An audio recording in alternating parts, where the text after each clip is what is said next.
Guys, good morning. Ayan, lilinisin na namin siguro to para matamna na. Unahin namin linisin yung dingding. Tapos siguro sili na lang ilalagay namin, siling panigang. Total, bala ko sana dito talong. Marami naman talong doon sa kabila. So sili na lang, pantag-ulan. Baka sakali, makasingit. Pag tag-ulan, medyo tumataas ang presyo ng panigang. Lalo na yung November, December. Ang sili parang ano din, parang talong din. Tumatagal din ng 10 buwan hanggang 1 taon. Kasi ano sila puno sila Hindi kagaya nito baging. Mga baging matigas na yung 3 months, 4 months yan. 3 buwan.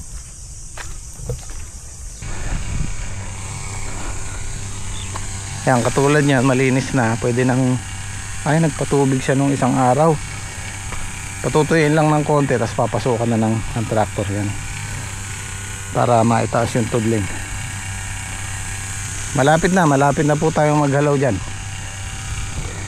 Hindi naaabot ng 1 linggo, makakahalaw-halaw na tayo dyan. Pang-ulam. Ganda na. Kailangan ng ibalag. Malalaki na yung bunga dyan.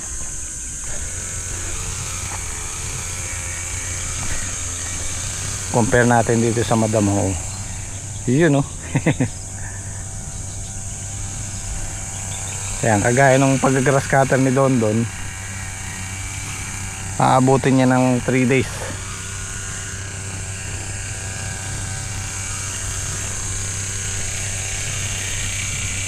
Ito kasi kailangang i-grass cutter dahil yung puno hindi na naabutan ng tractor, so kailangan ding linisin yung puno.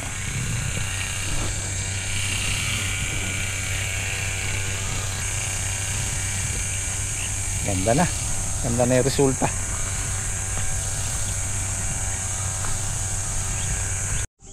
Magagayak muna tayo ng pag-almusal bago po tayo maglalagay ng bukawi. Good morning. Almusal po natin ngayon ay talong at buro, saka piniritong galunggo.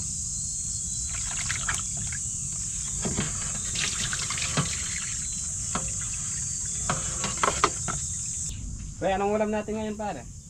Buro at talong. Oo, masarap yan. Piniritong galunggo. Habang nagluluto ka, pare, magtatali na ako ron Diba?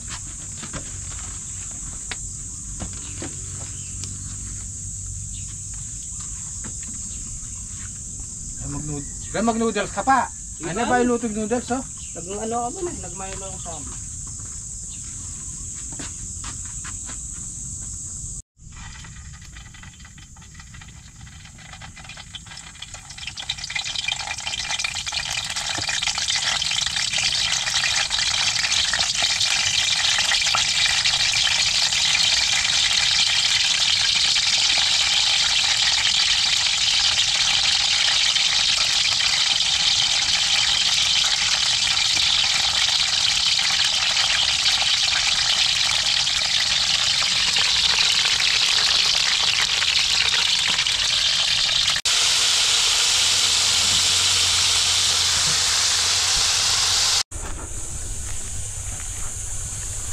Direk, meron ng 500 yun na nagamit natin bukawin yan. Palagay mo. Wala ko siguro yan. Oo, nakagamit kasi si Dondon ng 200. Maka-order na lang ulit. Kukulangan yung 800 na Oo. Maka-order na lang ulit para makompleto na yan. Pansinin nyo guys yung yung mga nakukwaring lupa, yung kinukuha na ng pantambak. Pansinin nyo, matagal hindi tumutubo yung damo kasi nga nawawalan ng nutrients. Kasi yung pataba, yung damo na yan mismo ang magpapataba sa lupa magiging pataba. Kagaya nung sa farm tree, yung inarkila ko doon, yung nirentahan ko, yung aquarium, kaya mahina yung lupa kahit sa palay. Pero yan trick, nakalatan nyo na ng bukawi. Hanggang dito pa lang niya sa ano. Eh, konti lang yung kukulangin natin. Meron pa dun, mga nasa 300 pa yun nandun eh.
Yun o, masarap na almusal. Pritong Gigi tsaka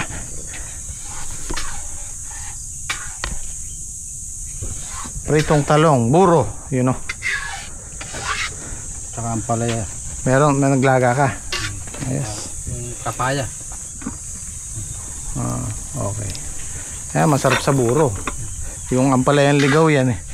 Ayan yung kinukuha natin sa mga tabi-tabi. Yun o.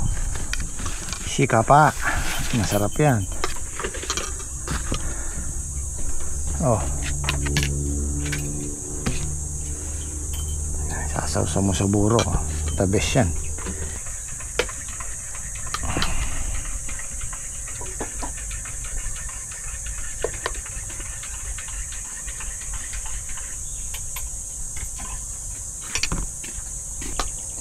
Sa mga hindi nakaka-try ng buro, subukan nyo po. Sarap.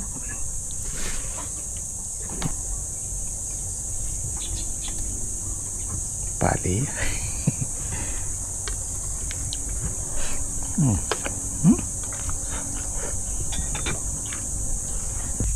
Natin. Pay talagang kapa.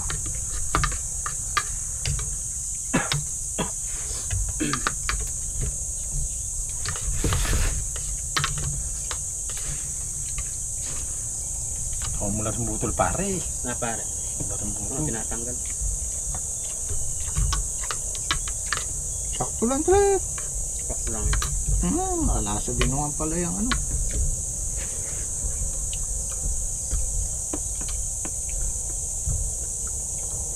Pinahin mo pati buto. Hindi tinatanggal.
Mabait pare.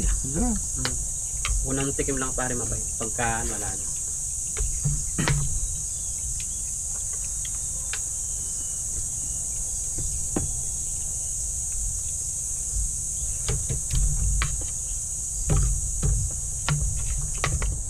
Pag hindi mapait yan, hindi yan pala eh.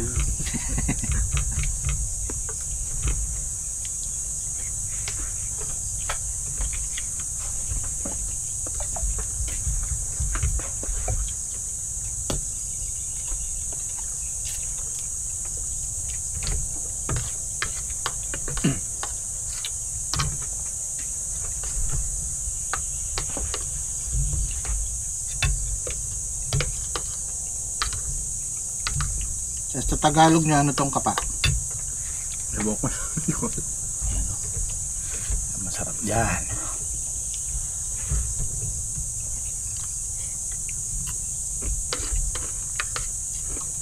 Ang pala yung ligaw.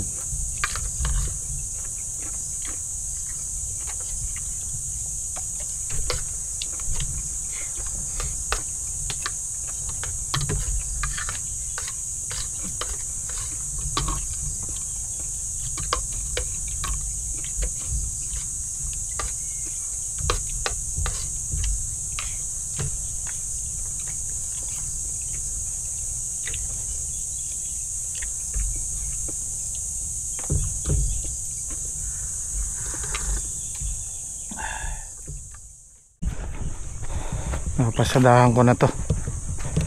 Ito dito unang kumapal eh, oh. Habang sa ilalim yan eh. Hindi pa tumitigas. Oh. Hindi pa naman ganun ka ano. Grabe yung kapal oh.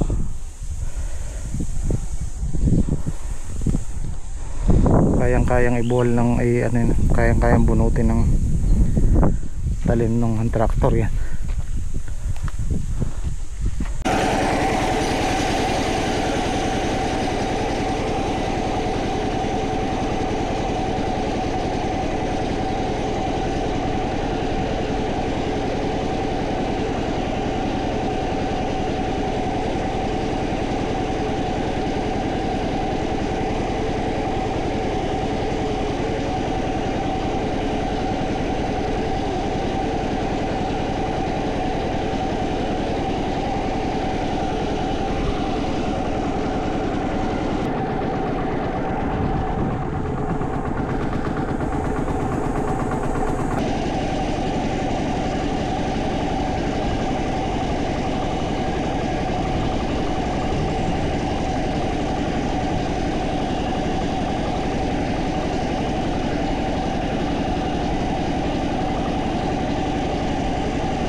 Na yan.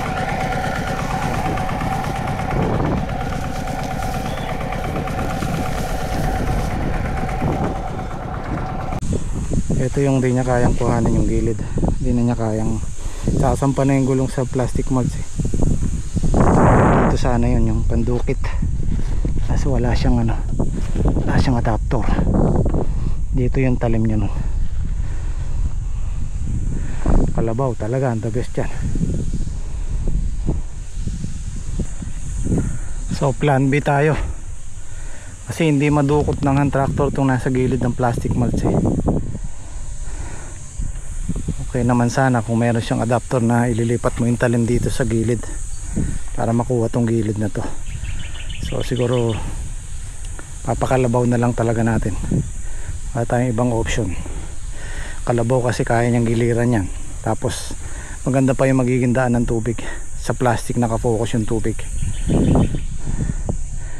Siguro tiyagaan na lang namin grass cutter yan.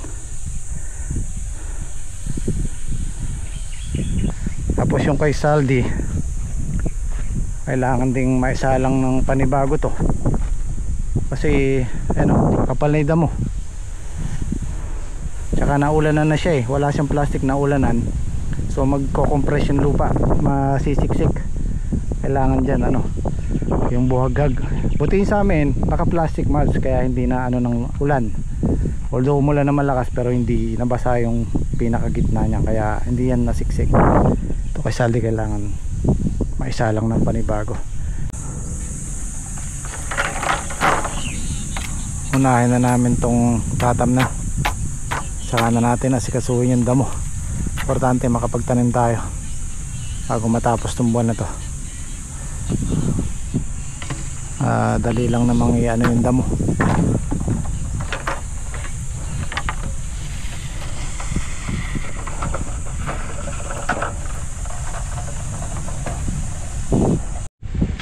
guys, tayo po ay magkakabit ng bukaw.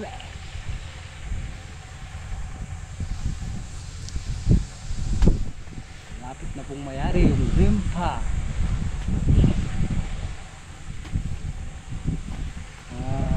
Dalawang linggo pa po para makatanim na kami.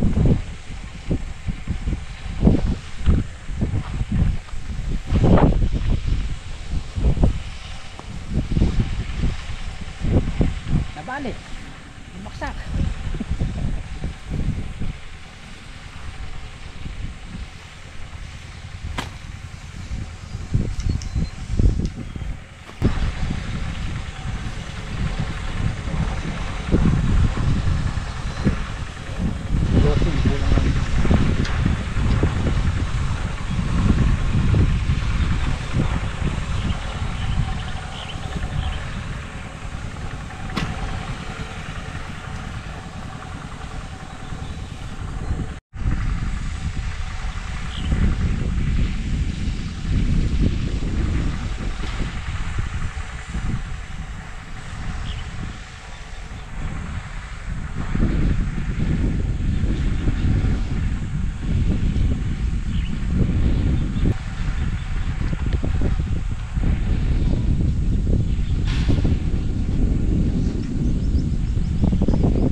Ito naman ulit kami after lunch. Mainit na. So guys, tayo ay magpapahinga muna. Ay magluluto ng tanghalian.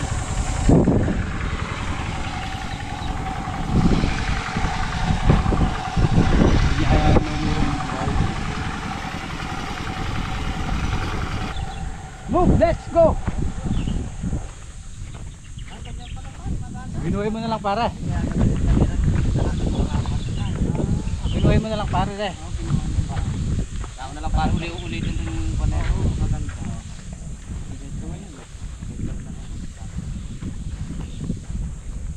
Ganun kalapit na lang. Ano, kaya sa luling natatagal pa. Mamaya ako naayusin yan. Sino kaya may kagagawan yan? Layang, sino kaya may kagagawan? Palagi ko hindi ko lang maano kanina. Nakala ko si Kuya may ano nga truck. Ginahan ko lang yung traktor. Hindi nyo dumaan dyan. Hindi ko naman ninano yung ano, ada ng... Obra ka ako. Bakit nung pagbalik nahulog yung gulong ko sa may lunas nung pag-araro. Naklok ako na gulo na. Ginahan ko lang yung traktor dyan pare. Madali lang parang ayusin mama. Kesa sa pahalo natin. Para bukas pwedeng mag-plastic. Oo, ma-plastic kami. Pagka hindi pumasok si Kuya Tony, siya ipa-plastic ko dyan. Ay, sarap pa rin sa kubo. Presko. Alas 11, buti na lang. Dati ganyang oras, alas 11 hindi kami umaabot sa sobrang init. Kaya lang medyo presko yung hangin, kaya umabot tayo ng gantong oras, alas 11.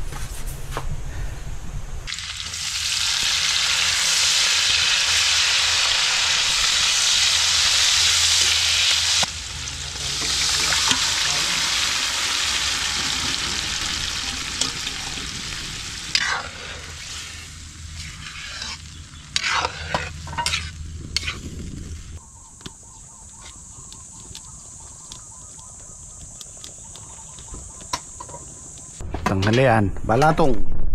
Parang busog pa ako, dami ko nakain ng almusal. Sarap yung buro. Ay, di mo nilagyan ng bunga nyo. Yung kapa. Yung kapa na nilagyan mo.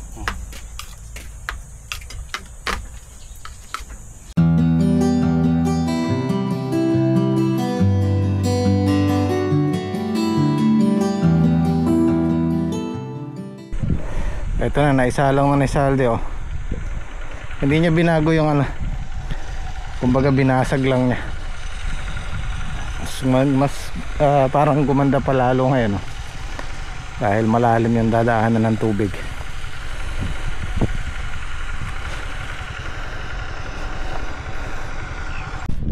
Bali matatapos namin to ngayon, itong hangganan ng makina, tsaka hanggang dito sa dulo. Tapos na yung taliin natin. Ito mahaba-haba kasi to, yung hangganan natin na to. Tiis na lang. Tama-tama siguro matatapos namin itong balag. Maghahalaw-halaw na tayo sa talon.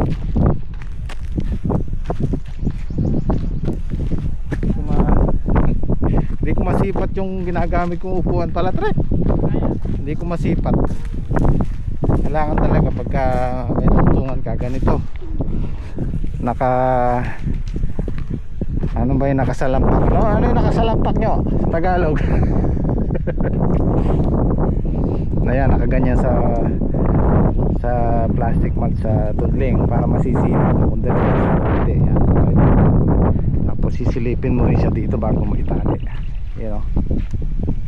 Sa akin dito ako sa gilid nakalagay yung plastic na monoblock na lupuan. Hindi ko masilip.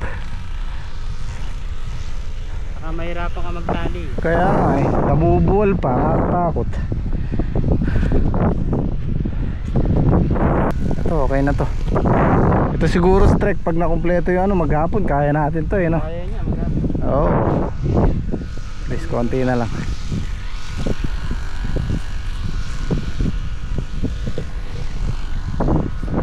Mga siguro 1 week pa pwede nang i-ready yung buto dito.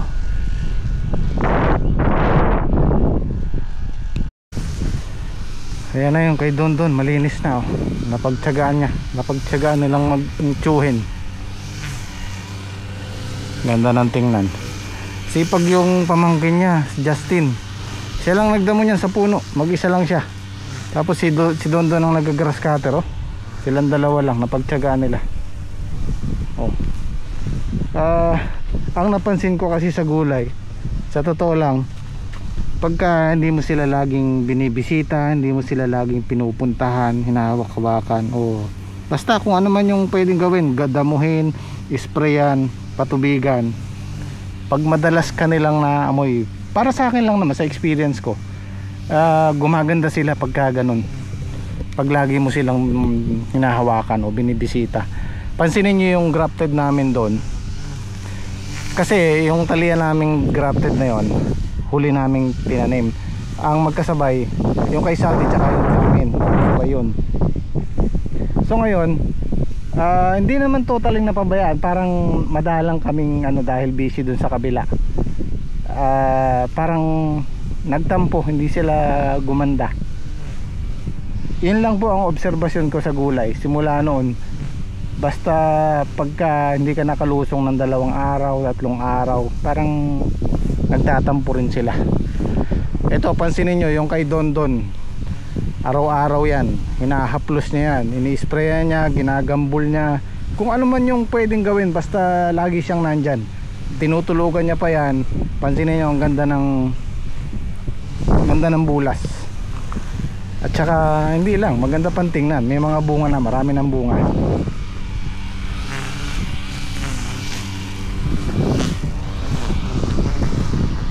Kaya para sa akin nakakaramdam din sila nararamdaman ka rin nila.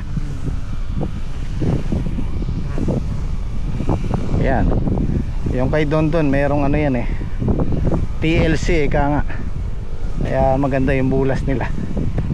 Compare nyo yung di pa nadamo sa nadamo. Ito nadamo na, ito hindi pa diba? Hindi sila magandang tingnan pag ganyan, pero pag once na nalinis na, ayun lilitaw na yung mga bunga nila.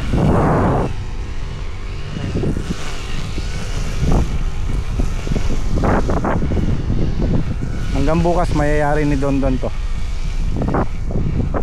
So okay na tayo dito sa mahaba. Tapos ito na yung natira.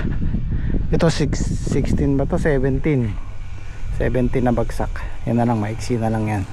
Meron pa naman tayong sobra, tsaka meron pang 100 doon. So magkukulang man tayo dito siguro mga 100 pieces lang. Maka-order na lang ulit. Dagdagan ko para dun sa talong ni Dake tsaka ni Dondon. Siguro mga 1,000 pa. Or 1,000. Tapos yung kay Saldi to follow na lang. Medyo higpit tayo sa budget ngayon. Importante mauna lang natin to para meron tayong hinihintay. Mahirap labas ng malaking puhunan kung walang bumabalik. Okay. Kung sabagay meron na tayong paparating, sana hindi na magka-aberya yung talong. 2 weeks na lang yan. Itong katapusan na to, start na tayong mag-harvest dyan hanggang first week ng June. At least meron ng paparating. Ito, nakakakuha naman tayo dito pa unti-unti. Ito yung grafted.